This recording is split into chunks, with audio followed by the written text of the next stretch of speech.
this trend that's being noticed, and let's just highlight it again. I mean, remittances to Africa becoming smaller but more frequent. What's that actually doing to the value of remittances coming to the African continent?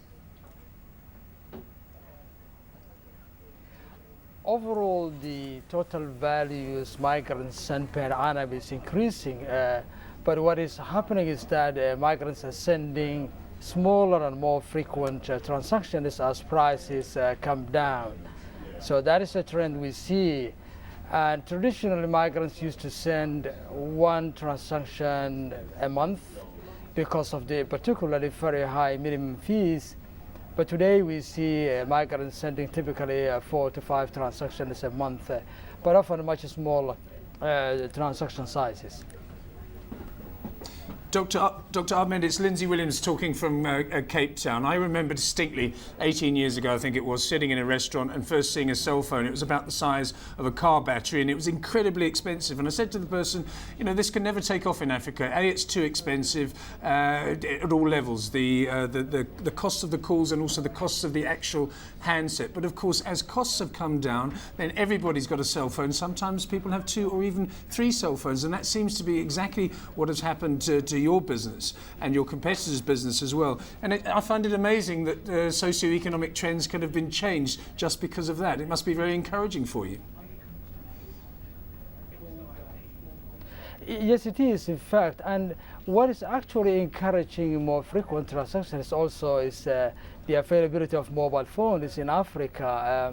What we see is a migrant or family member of a migrant in Africa is sending SMS text to a member in Europe or North America and saying that they need a small amount of money to pay for transport in the morning or to go to school. And with the availability of online services, which are 24/7, the migrant can do the transaction there and then. And the fact that we don't have the large minimum fees, it means that they could do, the very small transactions. And what is also encouraging, particularly helping Africa, is the widespread availability of mobile money transfer, which is enabling migrants, even recipients, to get the money on their mobile handset. Yeah. Yeah, just taking a look at costs, on this front, Ahmed, I mean, what kind of cost gap have we seen being closed and how much further do we have to go here? It's still just the early stages. We're talking about, in some of the European countries where we send money from, minimum fees are like 1/4 of what they used to be, particularly with big brands. But we still think that the costs have to come down further, particularly within Africa. What you have is that sending money, say, from South Africa to Zimbabwe or from Ghana to Nigeria is quite high, largely because there is only one big brand which dominates those inter-Africa transfers.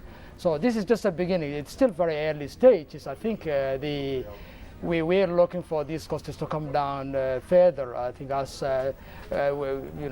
technology penetrates Africa.